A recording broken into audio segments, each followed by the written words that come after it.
Halo semuanya, perkenalkan nama saya Raihan Jabran, biasa dipanggil Raihan, dan saya dari Program Studi Komunikasi dan Penyiaran Islam, Fakultas Dakwah Universitas Islam Negeri Salatiga. Halo semuanya, perkenalkan saya Lulu Fuadah Ridwan. Saya juga merupakan mahasiswi Program Studi Komunikasi dan Penyiaran Islam, Fakultas Dakwah Universitas Islam Negeri Salatiga. Oke, tadi hostnya kan sudah berkenalan nih. Iya. Tentunya kalau kita ingin mengangkat sebuah topik, kita menghadirkan narasumber yang Nah, terpercaya benar sekali. dan memang Sudah expert di bidangnya. Betul sekali. Langsung saja Kak, telah hadir di hadapan kita semua Ibu Diana Arianti, yaitu selaku Selamat datang, koordinator Ibu. divisi Selamat datang. hukum dan juga pendidikan dan juga pelatihan. Ya, selamat. Bagaimana Ibu Ya. kabarnya hari ini? Alhamdulillah Mbak Lulu sama Mas Rehan. Iya, Oke. betul sekali. Karena tadi saya habis ngisi di sana juga mengingat-ingat nama orang. Ya. Oh. Jadi mohon maaf. Ya. Terima kasih. Oke.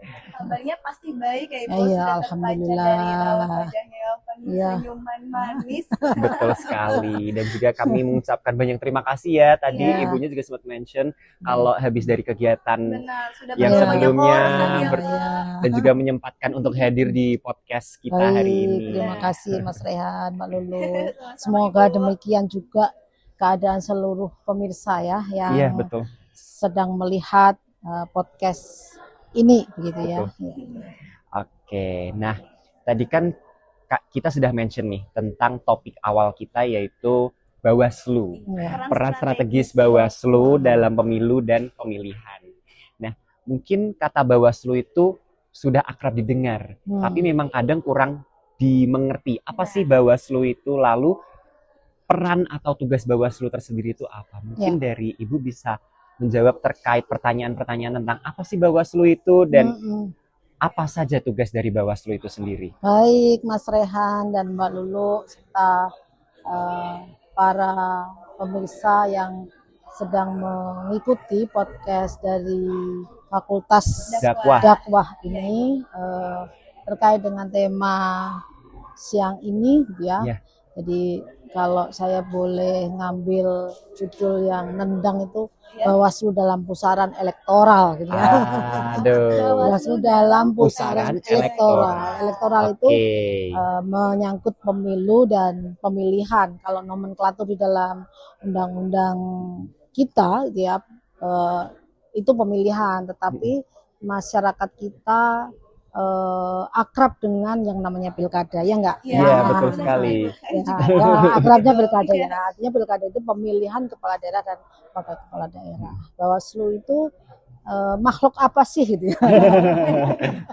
Iya, jadi Bawaslu ini adalah satu lembaga yang dibentuk oleh Undang-Undang 7 tahun 2017 untuk melakukan fungsi pengawasan ya. Lebih pada luasnya fungsi pencegahan, fungsi pengawasan dan fungsi penindakan. Pencegahan ini agar tidak mengantisipasi terjadinya pelanggaran pemilu maupun pemilihan gitu ya. Jadi spirit pencegahan ini Bawaslu melakukan upaya-upaya yang bisa dilakukan untuk meminimalisir persoalan-persoalan yang harus ditindak yang berupa pelanggaran.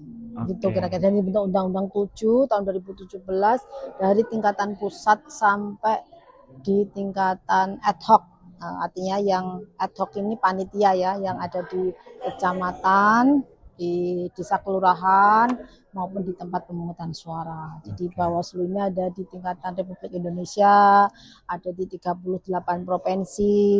Kalau di Jawa Tengah ada di 35 kabupaten kota yang sifatnya permanen, yang akan melakukan fungsi-fungsi pencegahan, pengawasan dan penindakan dalam masa pemilu dan pemilihan. Dan juga kalau pas pada tahapan pemilu dan pemilihan, Bawaslu punya sumber daya yang ada sampai di tingkatan tempat pemungutan suara, di mana pemilih menggunakan hak suaranya. Begitu kira-kira Mbak Lulu sama Mas Rian. Ini sampai melihat sampai gini-gini.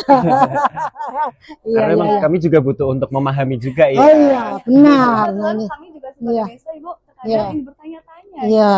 Bagaimana arti makna dan selanjutnya itu Iya. sebenarnya tuh bagaimana perannya? Bawaslu itu seperti iya. apa juga. Karena Iya. kita hanya sering mendengarnya pada saat Pemilihan itu itu Oh tadi. aja, iya, gitu. baik-baik. Ini waktu yang tepat ya saya Bener untuk sekali. bisa mensosialisasikan, menginformasikan secara luas dan mendalam kepada tentunya teman-teman mahasiswa yang ada di sini yang calon-calon pemimpin yang Iya, akan iya, menerima tongkat estafet kepemimpinan, gitu Iya, kan? betul sekali.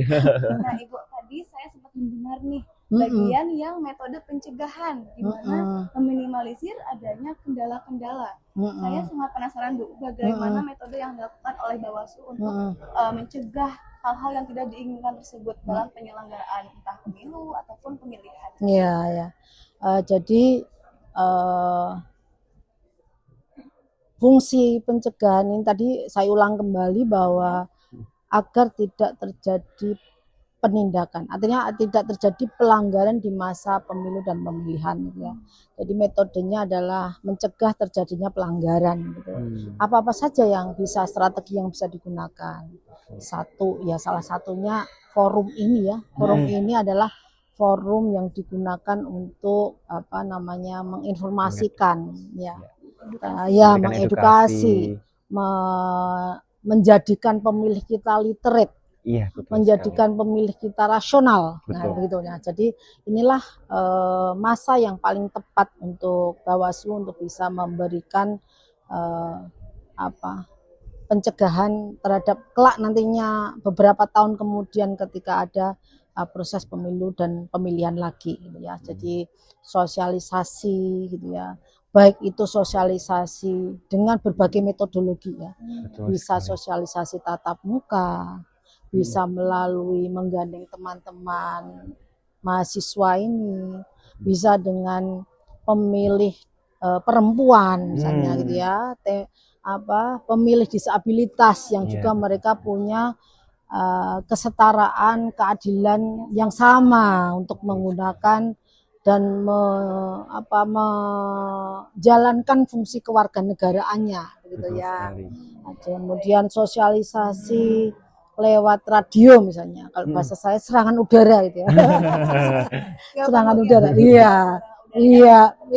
informasi ya, terhadap memberikan asupan-asupan yang baik, begitu ya. Jadi informasi tidak hanya masyarakat ini diharia menggunakan hak pilih, tapi ada proses-proses edukasi kultural yang kita lakukan. Jangan memilih karena diberi uang, Iya, ya. betul Jangan sekali. tadi ya, agar pemilih kita rasional, literate, artinya cukup informasi, well informed, gitu ya, Betul sekali. terhadap nanti ke depan di pemilu dan pemilihan. Kemudian juga menggandeng beberapa seluruh stakeholder ya, baik itu ya lembaga-lembaga pendidikan, misalnya kalau di tingkatan kabupaten kota itu SMA, adik-adik yang usianya menjelang usia pemilih, gitu kan. Kalau di dalam regulasi kan berusia 17 tahun. 17 Nah, tahun gitu kan minimal. ada ketentuan itu ya, atau sudah pernah menikah. Nah, saya kira adik-adik SMA ini menjadi pemilih yang harus didorong political engagement, gitu ya, memberikan dorongan-dorongan untuk berpartisipasi secara sehat. Betul. Dikarenakan mereka Ya. masih pemula ya. Iya, Iya. pemilih pemula yang harus mendapatkan informasi yang cukup agar well informed dan dia tidak salah pilih. Nah, Iya. begitu. Karena memang di usia SMA baru 17 tahun itu biasanya memang masa-masa labilnya Iya, ya. Baru menginjak remaja. Iya, Iya, betul iya. sekali. Iya.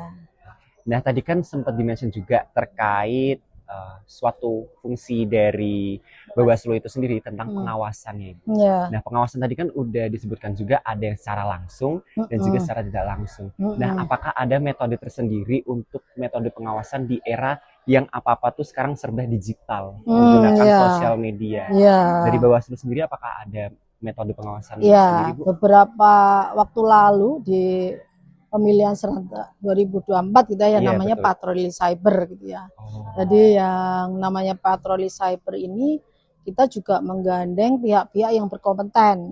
Contoh kita punya Mavindo namanya. Tahu ya? Mavindo. Udah pernah dengar belum? Boleh dijelaskan Ya, biar Mavindo sobat ya. juga tahu. Mavindo itu Masyarakat Anti Fitnah dan Hoax Indonesia. Jadi ini adalah kumpulan-kumpulan para volunteer ya, volunteer yang memang expert di dalam bidang men-tracing, men-tracking informasi-informasi hoax yang itu menjadi virus tidak baik dalam demokrasi elektoral kita ya. Jadi patroli cyber ini kita Bawaslu bersinergi berkolaborasi dengan teman-teman Mavindo, kemudian juga teman-teman pengawas partisipatif. Siapa pengawas partisipatif ini? Teman-teman pengawas partisipatif itu adalah kader-kader yang kita didik, yang dididik oleh Bawaslu, yang akan membantu untuk tadi men-tracing, misalnya ada informasi yang tidak benar dan seterusnya, itu yang akan dengan tujuan agar demokrasi kita ini menjadi demokrasi yang sehat, tidak demokrasi yang diwarnai dengan hoax dan ujaran kebencian. Nah, ini yang berbahaya kan itu yang ya. Berbahaya sih. Iya, sangat berbahaya.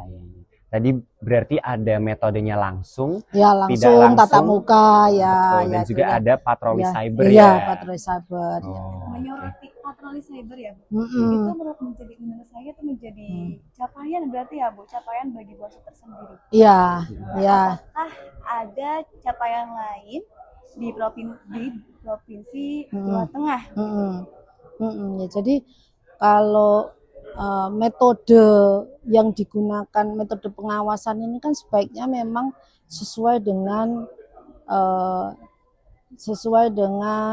keadaan saat ini ya. Nah, itu tadi kan disebutkan Dek Lulu sama Dek Raihan ya, bahwa sekarang era digital, harus informasi itu tidak konvensional, kan gitu kan yang memang kita harus adaptable ya, adaptable terhadap ketika ada tugas fungsi pengawasan dengan kondisi post truth ya gitu kan. Sudah baca belum bukunya Huntington, gelombang post truth gitu. Nah, ini kan menjadi penting untuk untuk kita juga mengikuti, mengadaptasi metode pengawasan termasuk tadi patroli cyber itu ya. Oke. Nah, berkenaan dengan pelaksanaan pemilihan tahun 2024. Jadi kita agak sedikit flashback ya. Nah, kemarin yang kemarin juga sudah dilaksanakan oleh Bawaslu sendiri. Apa saja sih permasalahan atau mungkin tren kasus, Ibu, yang terjadi pada pelaksanaan pemilu dan pemilihan tahun 2024 yang menjadi sorotan publik khususnya di Jawa Tengah? Karena menyangkut kuantifikasi angka, boleh ya saya melihat data ya, data yang memang terkait dengan tren persoalan penanganan pelanggaran ya. Jadi ada 4 kategorisasi itu ya. Di dalam tren penanganan pelanggaran di pemilu 2024 ada netralitas aparat. Ada aparat ini yang dimaksud adalah aparat desa maupun ASN ya. Terus kemudian pelanggaran administratif, kemudian konsentrasi pelanggaran yang banyak terjadi di masa kampanye itu ada 22 pelanggaran. Ada itu kebanyakan, ada 4 jenis ya. Jadi ada pelanggarannya sejumlah 22, ada 4 jenis. Kategorisasi pelanggaran administrasi 2 kasus, kode etik 7, pidana 5, dan pelanggaran undang-undang lainnya 8 ya. Jadi kalau mungkin bisa memperjelas, karena kita waktu diskusi kita singkat, mungkin teman-teman mahasiswa, teman-teman sahabat Bawaslu ini bisa deh ngecek di media sosial Bawaslu Jateng, laman, website. Jadi siapa tahu ini ada adik mahasiswa juga bisa menjadi inspirasi judul tesisnya ya. Penanganan pelanggaran kemudian juga tindak pidana ya. Ini ada 7 kasus yang terbukti dan yang tidak terbukti ada 104 kasus gitu ya. Oke. Jadi kemudian di pilkada pemilihan gitu ya, pemilihan kepala daerah dan kepala daerah itu ada 4 ya kasus netralitas ASN, kemudian distribusi logistik gitu ya, 2 pemungutan suara ulang di Kabupaten Karanganyar dan Pemalang. Itu saya kira itu yang bisa saya sampaikan terkait dengan case-case kasus ya ya. kasus terhadap pelanggaran di masa pemilu dan pemilihan. Tahun Iya, 2024 iya kemarin. baik Cik Lulu.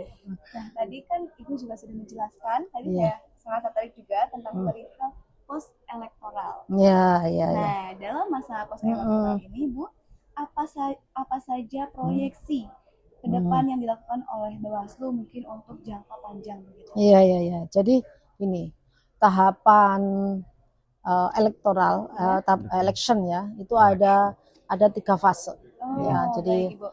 pre-election ya, masa sebelum pemilu dan pemilihan ya, dan election ini tahapan ya. Jadi tahapan sejak pendaftaran pemilih, kemudian penentuan siapa peserta pemilunya, kemudian kampanyenya bagaimana, proses pemungutan suaranya bagaimana, rekapitulasinya bagaimana, ini ada di masa election. Dan yang fase ketiga adalah post election, artinya masa setelah election gitu ya, seperti hari ini gitu ya. Ya tentu dalam pikiran positif saya adik-adik mahasiswa ini mengikuti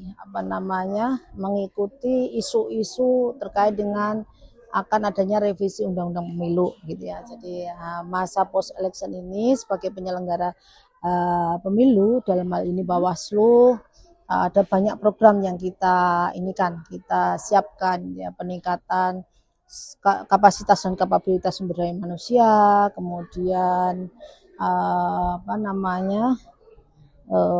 penguatan regulasi, kemudian penguatan infrastruktur digital, pengawasan berbasis masyarakat. Contohnya seperti ini dalam rangka sosialisasi pengawasan berbasis masyarakat. Masyarakat dalam hal ini ya, ini kan tidak terbatas mahasiswa ya, ini bisa dilihat siapapun podcast ini gitu ya. Iya, peningkatan pengetahuan hukum kepemiluan ya. Tadi juga saya sempat bicara Undang-Undang 7. Nah, ini kan bagian dari penguatan pemahaman masyarakat terkait dengan Undang-Undang Pemilu dan Pemilihan. Begitu kira-kira Lulu sama Dik Rehan. Tadi ya. Ibu sudah menjawab sekitar 6 pertanyaan ya, kurang lebih 6 pertanyaan yang tentunya sangat-sangat memberikan kita insight yang benar-benar bisa menambah pengetahuan kita terkait Bawaslu, terkait pemilu dan juga terkait pemilihan, dan juga sempat flashback sedikit ke tahun 2024. Ya. Mungkin nantinya terlebih lagi mahasiswa mungkin Ibu bisa ikut berkontribusi ya gitu. Iya, benar. Mungkin kita kan sudah pemilu juga ya. Iya, nanti mengikuti ya. Ataupun jadi ikut serta lah dalam program kerja begitu itu. Iya. Turut bisa berkontribusi ya, betul ya. Berarti cocok nih buat sahabat Bawaslu yang ingin mau berkontribusi.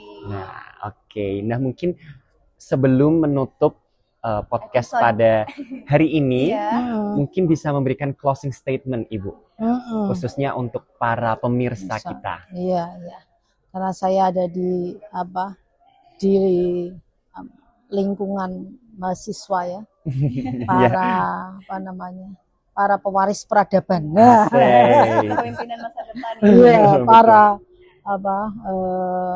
generasi yang nantinya akan menerima tongkat estafet kepemimpinan gitu ya.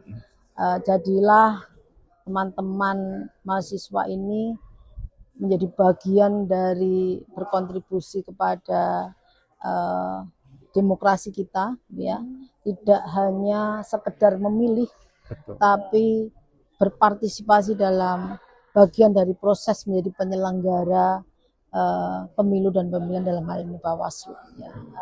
Berpartisipasi aktif menjadi bagian yang menyebarkan informasi-informasi yang benar dan tidak agar demokrasi kita ini semakin menjadi demokrasi yang bukan hanya pertumbuhan lagi, tetapi menjadi demokrasi yang matang. Terus di akhir saya punya moto semangat hidup gitu ya. Love God, Oke.